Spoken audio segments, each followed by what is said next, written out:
two clients that I've worked for a number of years now, and they came to me for the reason was that it was what was a very kind of a delicate or tough subject to deal with, and that was slavery, and to do it in such a manner where the enslaved were given somewhat of a voice. That certainly came a lot from what I was asking from myself, what I wanted to do with that period of time, was that so much of the work that came out of that time was not easy to look at, and because of the subject matter.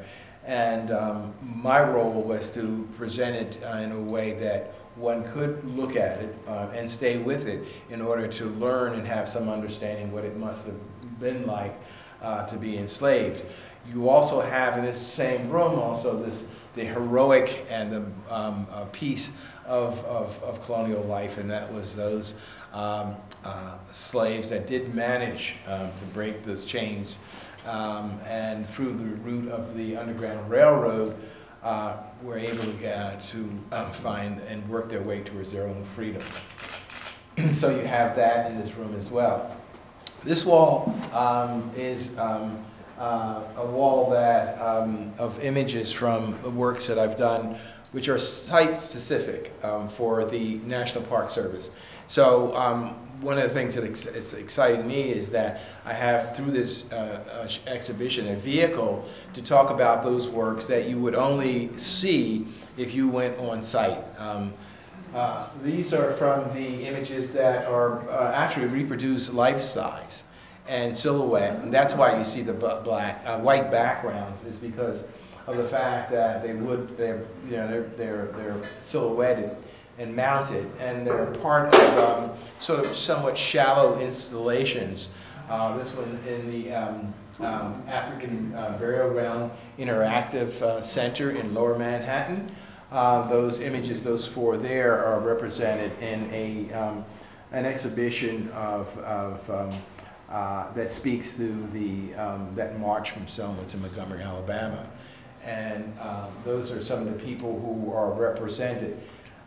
In the case of Selma to Montgomery, I was asked to do images to represent an African-American store owner, a sharecropper, and then a plantation owner, and the last of a woman in church. But to give you an example of how they were used, the women in church in the actual exhibit itself would be standing behind a pew, and maybe gloves might be laying, so three-dimensional objects.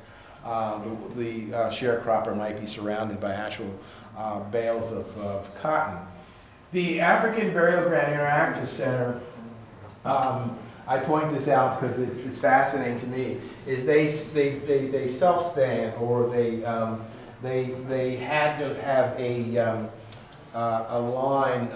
You notice you'll find somewhat of a horizon line or a planting line so that they could sit flat on the floor. And one of the things that I do is in picture solving is to be able to take what might be limitations on what I can do and to shape it into something that where the limitations they don't exist. In this case, the limitation was the fact that these had to sit flush on the floor, with the exception of this one here, which was hung from off of the floor.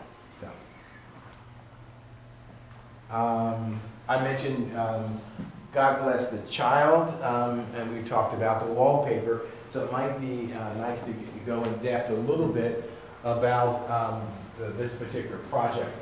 I was asked by the publisher HarperCollins if I was interested. They knew of my interest in music, and I guess you can see through a lot of the image there is certainly an interest in music, to visualize the verse of God Bless the Child. And if you get into it, you see it's very sparse, and it doesn't talk about a place or a time I think I started with the fact that when Billie Holiday was most popular, and it turns out that was at the same time when we had the Great Depression and we had the Great Migration. So I actually started with it in choosing the Depression years as a way of talking about using the lyrics, God bless the child who's got his own. And I went from there to trying to put together a puzzle of what my parents who migrated from the South, what their lives might have looked like, and their parents. And so I chose the Great Depression. And also it linked directly with the street that I grew up in, that small dead-end street. Most of our neighbors migrated from the South. So in a sense, I used God Bless the Child to be to tell that particular story of that migration. And I often point to sometimes these subtle things that become huge engines in my work. And in this case, it's this blue chair. And that came about was, I was, years before starting this project, was visiting the South on a book tour with North Carolina, South Carolina, and I was struck by the abandoned homes that appeared to be just left. And so there was one particular house that caught my attention. And it was largely because it was not unlike the other homes that were vacant, but this one had in the front yard next to the steps leading to the front door was a chair.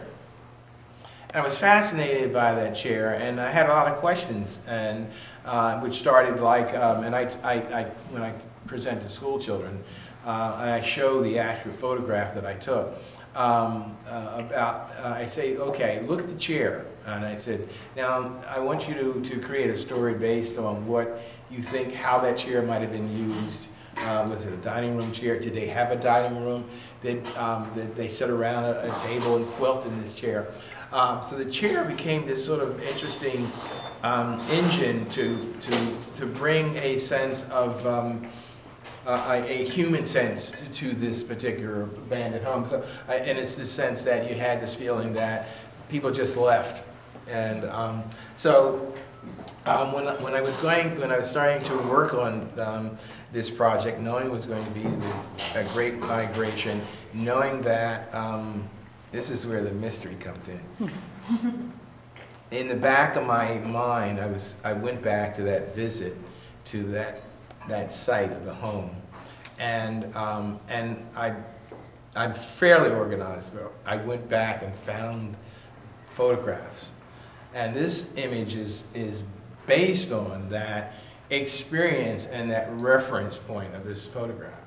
And every project in these three galleries speaks to a kind of an interest or a passion or a concern. On my left here is Black Cowboy Wild Horses. As a kid growing up in the 40s, we loved the movies. It was Saturday matinees. It was a really special time for us, and that was also the time when we had westerns. There was always somebody taming the Wild West. And as kids, we played cowboys, and we would, after returning home from matinee, we would don wardrobe or outfits. We could buy a holster with a toy gun from the 5 and dime, and we could also create a sort of a Western look from whatever we could make. I mean, I was Roy Rogers and I was Gene Autry, and I became an explorer at time, and I was Daniel Boone with a cap, with a coonskin cap. And I remember one of the things that we did as kids, because there was simply a lot of space to do things because it wasn't TV and I wasn't a big reader. And every kid carried a pocket knife. And we could whittle anything. And I remember the Jim Bowie and the Bowie knife. I remember taking a piece of lumber about so big and whittling, you know, this Bowie knife. And so I was Jim Bowie. So, and it wasn't until, you know, I was an adult in the 70s where this sense of new information that 1 out of every 3 cowboys was either black or Latino coming out of Mexico. Is that right? Yes. That's it. So, and so I did a calendar on the Black West, and there were, you know, rodeo riders and certainly cowboys and explorers. Chicago was founded by an African person of color, and we had saloon keepers, the whole, you know, mail delivery people, and so. And then there were, you know, and interesting enough, Nat Love, who wrote his own biography, carried with it the same sort of sense of history and romance, by the way, because we learned about the West mainly through newspaper folk who went west and came back, and they wrote these editorials, and a lot of times they were, you know, grossly embellished, right, exactly. And so were the artists that went west, the Caplins and the Remingtons, were always this pretty powerful, strong images. And so I took the experience of the movies when I was a child. I took the interest in the painters like Remington and Catlin, and the new knowledge of these African American people of color that were cowboys. And this particular book, Black Cowboy, Wild Horses, Bob Lemons was a cowboy, and he appears in history. So it was a uniqueness, true story now, that in herding wild Mustangs in the plains of Texas, when he would go out on horseback, stay out, live off of the land, lose his human scent. And he was a tracker, you know, as a slave he tended the horses. So he was a great tracker, and he would, you know, he would find the herd, and he would follow them for a while, getting closer and closer with each day, and then he would join the herd as riding as another horse. And then this picture here speaks of, this is invented, of course, but there's a rattler that strikes, a young foal goes down, and the real cowboy would use some other experience where, situation where the herd would be disoriented, confused, and would challenge the stallion. He was good at combat. He would force the stallion away from the herd, and then he would become the leader, and he would take the herd back to the corral ranch. Breathtaking. Yeah, it's a powerful. Well, thank you. This is extraordinary. Yeah. This whole wall is very, yeah. Well, very what you see is what I want. You notice that this image is also a little denser, and the reason why, what I wanted to, I didn't want my work to look like it was a contemporary artist painting these pictures. I wanted it to be in the canon of what you're used to seeing from Remington and Catlin. So I looked at their work and the spirit of their work, and I tried to, that element I tried to bring to these images. And it's a great story, and that is that the Katonah Museum of Art, Katonah, New York, was doing an exhibition called Horse Tales, Mythology of Horses in America, and asked to borrow 2 images from Black Cowboy. And I remember going to the opening, and they took me into the gallery where my work was, and there was Remington and Catlin. I mean, it was such a powerful, powerful moment, you know.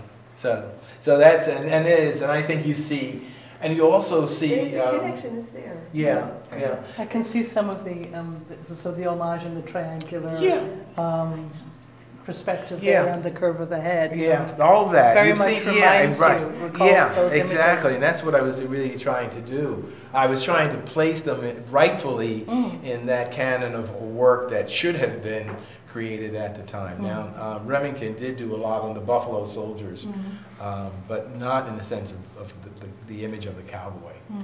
I'm also collaborating with Julius Lester, who you see a lot of the books, The Old African, and let's see, John Henry and He's amazing, and you see in, so the work is text-based or text-inspired, and Julius has a way of putting me in a place where I have to dig deeper to complement and interpret his text, which is so beautiful.